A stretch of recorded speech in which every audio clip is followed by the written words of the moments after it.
अथ चतुर्थोध्याय ऋषभदेव जी का राज्य शासन। श्रीमद् भागवत पंचम स्कंद चतुर्थ अध्याय का हिंदी अनुवाद।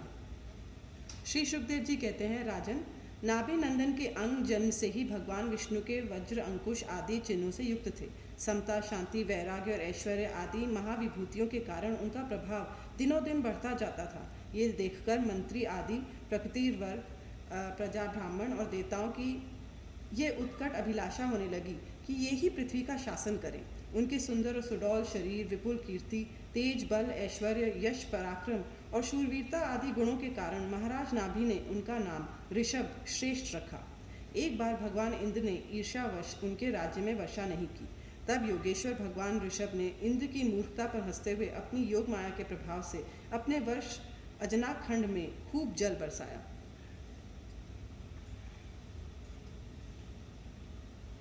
महाराज नाभि अपनी इच्छा के अनुसार श्रेष्ठ पुत्र पाकर अत्यंत आनंद मग्न हो गए और अपनी ही इच्छा से मनुष्य शरीर धारण करने वाले पुराण पुरुष श्री हरि का सप्रेम लालन करते हुए उन्हीं की लीला विलास से मुग्ध होकर वत्स तात ऐसा गदगद वाणी से कहते हुए बड़ा सुख मानने लगे।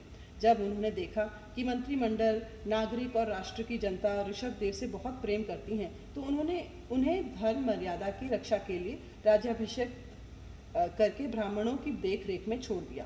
आप अपनी पत्नी मेरु देवी के सहित बद्रिका आश्रम को चले गए। वहाँ अहिंसा वृत्ति से, जिससे किसी को उद्वेग न हो, ऐसी कौशल पूर्ण तपस्या और समाधि योग के द्वारा भगवान वासुदेव के नर नारायण रूप की आराधना करते हुए समय आने पर उन्हीं के स्वरूप में लीन हो गए। पांडुनंदन, राज नाभि के विषय में ये लोकोक्ति प्रसिद्ध है। राजर्षि नाभि के उदार कर्मों का आचरण दूसरा कौन पुरुष कर सकता है? जिनके शुद्ध कर्मों से संतुष्ट होकर साक्षात श्री हरि श्री उनके पुत्र हो गए। महाराज नाभि के समान ब्राह्मण भक्त भी कौन हो सकता है? जिनकी दक्षिणा आदि से संतुष्ट हुए ब्राह्मणों ने अपने मंत्र बल से उन्हें यज्ञशाला में साक्षात श्री विष्णु भगवान के दर्शन करा दिए। भगवान ऋषभ देव ने अपने देश अजनाभ खंड को कर्मभूमि मानकर लोक संग्रह के लिए कुछ काल गुरुकुल में वास किया। गुरुदेव को यथोचित दक्षिणा देकर गृहस्थ में प्रवेश करने के लिए उनकी आज्ञा ली।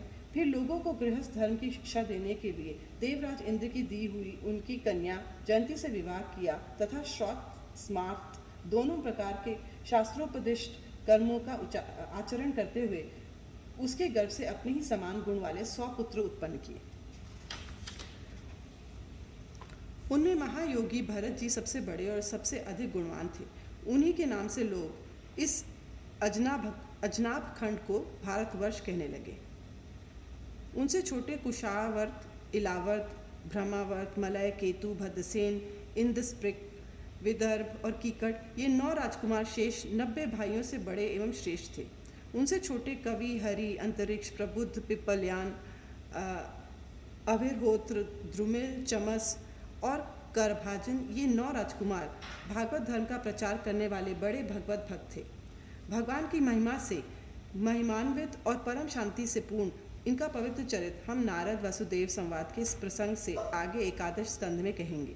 इनसे छोटे जयंती के 81 पुत्र पिता की आज्ञा का पालन करने वाले, अति विनीत, महान वेदज्ञ और निरंतर यज्ञ करने वाले थे। वे पुण्य कर्मों का अनुष्ठान करने से शुद्ध होकर ब्राह्मण हो गए थे। भगवान ऋषभ देव यद्यपि परम स्वतंत्र होने के कारण स्वयं सर्वदा ही सब प्रकार की अनर्थ परंपरा से रहित केवल आनंदानुभव स्वरूप और साक्षात ईश्वर ही थे, तो भी अज्ञानियों के समान कर्म करते हुए उन्होंने काल के अनुसार प्राप्त धर्म का आचरण करके उसका तत्व न जानने वाले लोगों को उसकी शिक्षा दी। साथ ही सम, शांत, सुहृद और कारुणिक रहकर धर्म, अर्थ, यश, संतान, भोग, सुख और मोक्ष का संग्रह करते हुए गृहस्थाश्रम में लोगों को नियमित किया।